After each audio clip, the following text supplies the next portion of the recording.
हरे कृष्णा, राधे राधे। आज मैं आपके साथ माघ मास महात्म अध्याय 9वां सुनाने जा रही हूँ।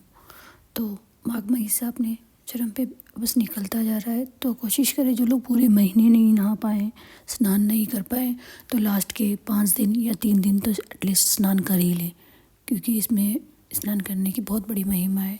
तो 5 दिन लास्ट के कर सकते हो आप, 3 दिन कर सकते हो, तो करना चाहिए हमेशा। और दान जो आप कर ही रहे होंगे, और अपना महात्म तो सुनते रहिए, जिससे हमारे ठाकुर जी की भक्ति और बढ़े हमारी। ठीक है ना, इस तरह से। तो शुरू करते हैं। यमदूत कहने लगा कि जो कोई प्रसंगवश भी एकादशी के व्रत को करता है, वे दुखों को प्राप्त नहीं होता। मास की दोनों एकादशी भगवान पद्मनाभ के दिन है।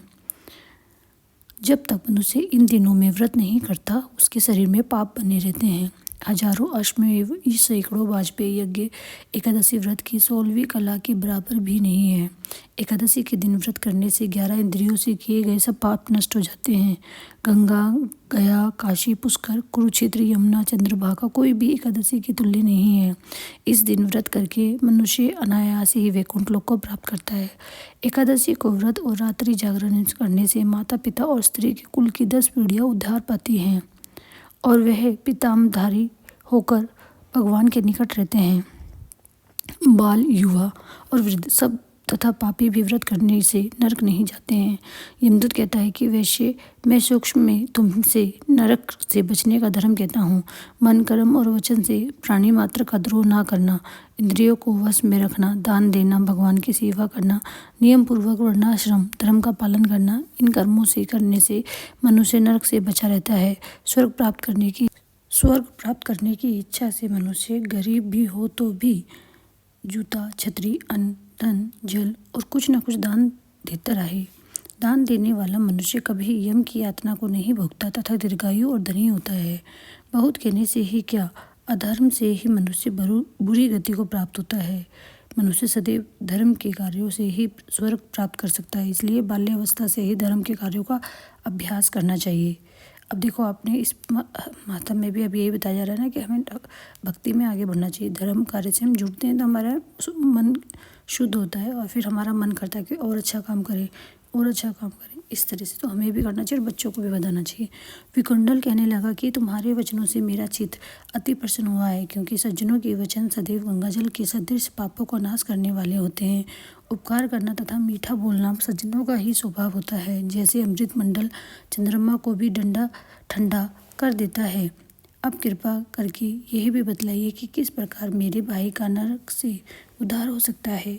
तब दूत कुछ देर ज्ञान दृष्टि से विचार कर मित्रता रूपी रस्से से बंधा हुआ बोला कि हे वैश्य, यदि तुम अपने भाई के लिए स्वर्ग की कामना करते हो तो जल्दी ही अपने 8 जन्म के पुण्य फल को उसके निमित्त अर्पण कर दो। तब विकुंडल ने कहा कि हे दूत, वे पुण्य क्या है और मैंने कौन से जन्म में और कैसे किया है, सो सब बतलाओ, फिर मैं अपना पुण्य अपने भाई को दे दूंगा। दूत कहने लगा कि हे वैश्य, सुनो, मैं तुम्हारे पुण्य की सब कथा कहता हूँ। पूर्व समय में मधुवन में साल्की नाम का ऋषि था। वह बड़ा तपेश्वरी, ब्रह्मा के समान तेज वाला था। नवग्रह की तरह उसकी स्त्री रेवती के 9 पुत्र थे, जिनके नाम ध्रुव, शशि, बुध, धार, ज्योतिमान थे। ये 5 ने गृहस्था आश्रम धारण किया तथा निर्मोह, जितमय, ध्यानिष्ठ और गुणातक ये चारों संन्यास ग्रहण कर वन में रहने लगे। ये शिखा सूत्र से रहित पत्थर और सोने का समान समझते थे। जो कोई अच्छा या बुरा उनको अन्न देता वही खा लेते, और कोई कैसा भी कपड़ा दे देता उसको पहन लेते। सदैव ब्रह्मा के ही ध्यान में लगे रहते। इन चारों ने व्रत, शीत, निद्रा और आहार सबको जीत लिया। बस चर अचर को विष्णु रूप समझते हुए मौन धारण करके वे संसार में विचरते थे। ये चारों महात्मा तुम्हारे घर आए। जब तुमने मध्याह्न के समय भूखे प्यासे इनको आंगन में देखा तो तुमने गदगद कंठ से आंखों में आंसू भरकर इनको नमस्कार करके इनका बड़ा उद्धार सत्कार किया। इनके चरणों को धोकर बड़े प्रेम से तुम इनसे कहने लगे कि आज मेरे अहोभाग्य हैं, आज मेरा जन्म सफल हुआ, मुझ पर भगवान प्रसन्न हुए, मैं सनाथ हुआ, मेरे माता पिता, पत्नी, पुत्र, गो आदि सभी धन्य हैं जो आज मैंने हरि के सदृश आपके दर्शन किए। सो है वैसे इस प्रकार तुमने श्रद्धा से उनका पूजन किया और चरण धोकर जल को मस्तक से लगाया। फिर विधिपूर्वक उनका पूजन करके तुमने इन सन्यासियों को भोजन कराया। इन सन्यासियों ने भोजन करके रात को तुम्हारे घर में विश्राम किया और ब्रह्मा के ध्यान में लीन हो गए। इन सन्यासियों के सत्कार से जो पुण्य तुमको मिला सो मैं भी कहने में असमर्थ हूँ, क्योंकि सब भूतों में प्राणी श्रेष्ठ है। प्राणियों में बुद्धि वाले, बुद्धि वालों में मनुष्य, मनुष्य में ब्राह्मण, विद्वानों में पुण्यात्मा और पुण्यात्मा में ब्रह्मज्ञानी सर्वश्रेष्ठ है। ऐसे ही संगति से बड़े बड़े पाप नष्ट हो जाते हैं। ये पुण्य तुमने अपने पहले 8वें जन्म में किया था। सो यदि तुम अपने भाई को नरक से मुक्त कराना चाहते हो तो ये पुण्य दे दो।